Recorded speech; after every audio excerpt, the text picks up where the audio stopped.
तो आज जो है हम देखिए जीएफजी का पीओ ट्रीट करेंगे। सवाल का नाम है फाइंड ऑल डिस्टिंक्ट सबसेट सम। मतलब क्या है, देखिए इस क्वेश्चन में क्या किया गया है। आपको एक एरे दे दिया है, ठीक है, जैसे 1,2 दे दिया आपको एरे, और बोला क्या इसका बहुत सारा सबसेट संभव होगा। बहुत सारा सबसेट संभव है इस 1,2 नम्स एरे का। ये नम्स नाम का जो एरे दिया हुआ है जिसमें 1,2 एलिमेंट्स है, इसका बहुत सारा सबसेट संभव है। ईच सबसेट का समथिंग सम होगा, कुछ ना कुछ योगफल होगा, सम होगा। तो हो सकता है बहुत सारे सबसेट का सम सेम हो, तो आपको सम रिटर्न करना है बहुत सारे सबसेट का। लेकिन दो सबसेट जिसका सम सेम है, तो आप उसको दो बार नहीं रिटर्न कर सकते, एक ही बार रिटर्न करना है। मतलब समझ रहे हैं ना। Unique sum of all subsets having sum unique sum, उसको आपको एक वेक्टर में डाल के रिटर्न करना है। सवाल में यही करना है। तो इस सवाल को करेंगे कैसे? डीपी का सवाल है। सबसे पहले मैं रिकर्सन लिख के दिखाता हूँ। रिकर्सन तो हर कोई सोच सकता है, इंट सम बराबर। रिकर्सन ऐसा लिखना है कि आपको सम जनरेट करना है। आपको क्या जनरेट करना है? सम ही जनरेट करना है ना। तो एक रिकर्सन तो आप लिख ही सकते हैं जो सम को जनरेट करे। ठीक है, ठीक है। अभी हम थोड़ा कांस्टेंट का बात करेंगे, कांस्टेंट जो दिया हुआ है उसका। थोड़ा रुक के, और मैं एक फंक्शन एफ को कॉल करता हूँ। ठीक है, यहाँ पर मैं मान के चलिए एक वेक्टर ऑफ इंट आंसर बना दिया, और मैं एक फंक्शन एफ को कॉल करता हूँ और एफ में डाल देता हूँ nums डॉट साइज -1, मतलब last index of nums vector मैंने डाल दिया। इसमें मैं सम भी डाल देता हूँ जो कि अभी 0 है, और nums भी डाल देता हूँ। और मैं एक्सपेक्ट कर रहा हूँ इस फंक्शन से कि जब ये फंक्शन चल जाएगा, पूरी तरह से रन कर जाएगा, उसके बाद हमारे आंसर वेक्टर में वो सारा नंबर्स स्टोर्ड रहेगा। समझ रहे हैं ना, ऑल पॉसिबल सम्स स्टोर रहेगा नम्स में। तो हम डायरेक्ट मैं क्या कर सकता हूँ, आंसर को रिटर्न कर सकता हूँ। मैं अभी तक ये काम एक्सपेक्टेशन पे किया हूँ। मैं ये काम किस चीज पे किया हूँ? एक्सपेक्टेशन पे। ठीक है, अब इस फंक्शन का टाइप क्या है बताइए? वॉइड है। इस फंक्शन का नाम मैं एफ रखा हूँ, एफ रख देता हूँ। पहला एलिमेंट क्या है? इंडेक्स है ना, इंडेक्स है। दूसरा आर्गुमेंट क्या है, मतलब इस फंक्शन का? वो सम नाम का आर्गुमेंट है। और तीसरा आर्गुमेंट क्या है?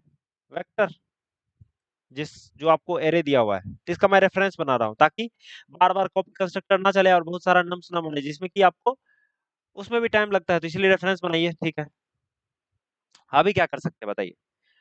अभी दो तरीका है। मैं इस एलिमेंट को अपने सबसेट में इंक्लूड करूं या नहीं करूं। कौन सा एलिमेंट भाई? आई एंड डी इंडेक्स पे जो एलिमेंट रखा है, इसको मैं अपने सबसेट में रखूं या ना रखूं। तो दोनों केस है ना, एक तो रखने वाला केस को भी आपको लेके चलना पड़ेगा, एक नहीं रखने वाले केस को भी। तो मैं सबसे पहले रखने वाला केस लेके चलता हूँ। तो जब आप रख लीजिएगा तो इंडेक्स -1 पे चले जाइएगा। और ठीक है, सम को अपडेट करके क्या कर दीजिएगा? सम प्लस नम्स एन, इतना कर दीजिएगा। नम्स एन नहीं, नम्स आई एन डी कर दीजिएगा, और फिर नम्स। तो ये तो हो गया टेक वाला केस। जब आप टेक किए हैं सबसेट में, कंसीडर किए हैं इंडेक्स आई एन डी वाले एलिमेंट को, नम्स के आई एन डी वाले एलिमेंट को जब आप सबसेट में कंसीडर किए हैं, तो आप ये वाला केस लिखे हैं।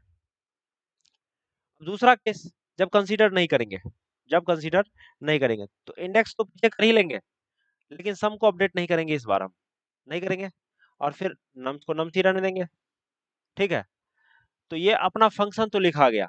अब बात रहा कि इसका बेस केस क्या होगा बताइए।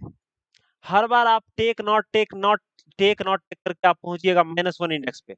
अब -1 इंडेक्स पे आप थोड़ी ले सकते किसी एलिमेंट को।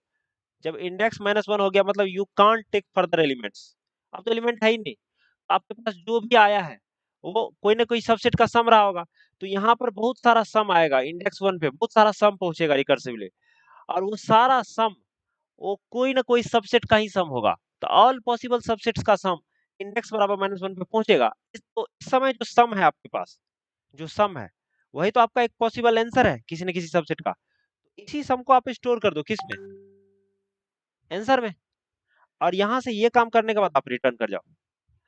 लेकिन आप सोचो कि हो सकता है कि दो रास्ता से एक ही सम आए, दो सबसेट था जिसका एक ही सम हो, तो वो दोनों सबसेट का सम पहुंचेगा इंडेक्स बराबर -1 पे। आप दो बार सम को पुश कर दीजिएगा, सम को पुश कर दीजिएगा, आइडेंटिकल सम को आप पुश कर दीजिएगा आंसर में। डुप्लीकेट सम स्टोर हो गया। यही तो आंसर में कह रहा है कि यही तो कह रहा है सवाल में कि ये हमको नहीं चाहिए। नहीं चाहिए तो क्या कर सकते हैं आप क्या कर सकते हैं इसके लिए? तो आप सोचिए कि मैं किसी इंडेक्स पे कोई सम लेके एक बार पहुंच गया, मतलब समझ रहे हैं आप, इंडेक्स बराबर -1 पे मान के चलिए कोई सम लेके मैं एक बार अगर पहुंच गया, तो दोबारा मैं वहां पर ना पहुंचू, अगर पहुंचू तो मैं उसको स्टोर ना करूं, तो इसके लिए कुछ ना कुछ करना पड़ेगा। आप सोचो, मैं एक काम कर रहा हूं इसके लिए।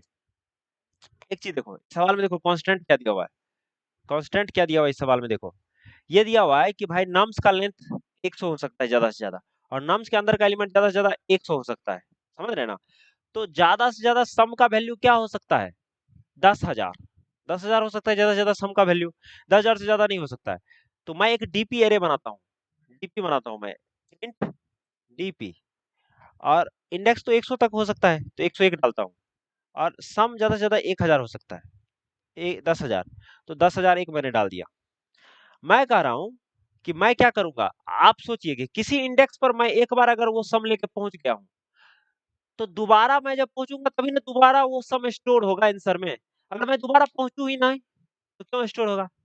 तो अगर मैं DP of i n d plus one और सम, मतलब समझ रहे हैं ना, DP of i n d, i n d plus one into sum, मैं इसको कमेंट आउट करता हूं, मैं इसको अगर जब भी किसी सम पे पहुंचू तो इसका वैल्यू मैं अगर 1 कर देता हूं, तो अगर इसका वैल्यू 1 है तो मैं समझ जाऊंगा डीपी में i n d plus one, और i n d plus one comma sum का वैल्यू अगर 1 है तो मैं समझ जाऊंगा कि मैं इस इंडेक्स पर इस सम के साथ पहले पहुंचा था, अब मुझे नहीं जाना है, मैं वहां से रिटर्न कर जाऊंगा। यही मैं करने वाला हूं और कुछ नहीं करूंगा। तो मैं इनिशियली क्या करता हूं बताइए, ma'am set, ma'am set DP comma comma -1 comma size of DP, इतना मैंने कर दिया। तो डीपी का हर एक एलिमेंट को मैंने क्या कर दिया, -1 कर दिया। अभी क्या है बताता हूं मैं आपको। जैसे मान के चलिए यहाँ पर आप इंडेक्स बराबर -1 पे पहुंचे, कुछ ना कुछ सम लेके पहुंचे, तो सम लेके पहुंचे तो दोबारा आप इस इंडेक्स पे यही सम लेके अगर नहीं पहुंचे, इसके लिए क्या कर रहा हूं मैं चिन्ह कर देता हूँ कि भाई मैं इस इंडेक्स पे आई एन डी बराबर -1 पे मैं ये सम लेके पहुंचा था, तो मैं इसको मतलब चिन्हित करने के लिए मैं क्या करूंगा, इस इंडेक्स का वैल्यू 1 कर दूंगा। पहले -1 था, अब क्या कर दिया मैंने, 1 कर दिया। जब ये 1 हो गया तो मैं इसको देख के कह सकता हूँ कि भाई मैं इस इंडेक्स पर मैं सम लेके पहुंचा था, तो मैं आपको, और मैं यहाँ पर मतलब अब मैं दोबारा नहीं जाऊंगा, तो मैं ऊपर में एक कंडीशन लगा रहा हूँ। कंडीशन मैं ये लगा रहा हूँ कि if DP of i n d plus one times sum, समझ रहे ना, बराबर बराबर इज नॉट इक्वल टू -1। अगर -1 के बराबर नहीं है तो रिटर्न, मतलब समझ रहे ना, इस इंडेक्स पर मैं इस सम के साथ पहुंचा था पहले, मैं आई एन डी बराबर -1 पे इस सम के साथ पहले पहुंचा था, तो मैं क्यों फिर जाकर उसको आंसर में डालूं, तो मैं यहीं से रिटर्न कर जाऊंगा। तो मैं रिटर्न कर जाऊंगा यहाँ से। अब देखिए, मान के चलिए ये स्टेटमेंट नहीं चला, पहला वाला इफ केस, और पहला वाला आई एन डी भी नहीं चला, तो आपको, आप ये सोचिए कि आई एन डी बराबर -1 नहीं, कोई 1 2 2 3 कुछ भी हो, मान लेते हैं अभी 3 है, तो आप जो है इस सम के साथ अगर यहाँ पर आप आ गए हैं, मतलब क्या, मैं जहां पर अभी कर्सर है देख रहे हैं लिखने वाला लाइन है, यहाँ पर अगर आप आ गए हैं किसी आईएनडी और सम के साथ आइएगा, तो आप आ गए हैं ना, दोबारा नहीं आना चाहते, तो इसको फिर इसको क्या कीजिए आप, मतलब चिन्हित कीजिए ना भाई, कि हम जो है यहाँ पर आ चुके हैं, मतलब समझ रहे हैं ना, यहाँ पर अगर आ गए मतलब क्या, इस इंडेक्स पर इस सम के साथ मैं आ चुका हूँ, तो अब मैं दोबारा नहीं आऊंगा, इसके लिए मैं क्या करूंगा, इसको 1 करूंगा। समझ रहे हैं ना, बस इतना सा काम कर दीजिएगा तो आपको पता है कि दोबारा आप उस सम के साथ पहुंच ही नहीं सकते, तो दोबारा वो सम जाएगा कैसे उसके अंदर, आंसर के अंदर। तो यही है हमारा इंट्यूशन। अब इसको सबमिट कर कंपाइल करते हैं, देखिए क्या देता है।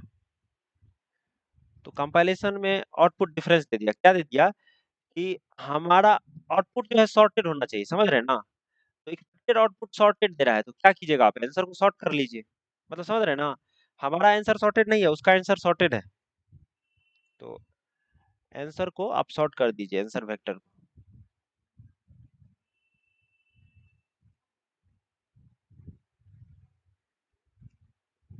सॉर्ट कर दीजिए।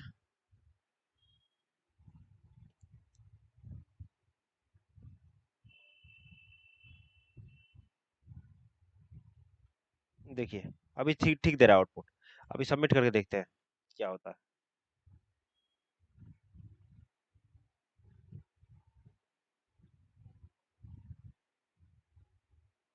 तो ये देखिए हमारा सारा टेस्ट केस पास कर गया, कोई दिक्कत नहीं है। ठीक है, थैंक यू। तो आज का सवाल हो गया है हमारा। आप दे सकते हैं, कोड देख सकते हैं आप। तो धन्यवाद। धन्यवाद।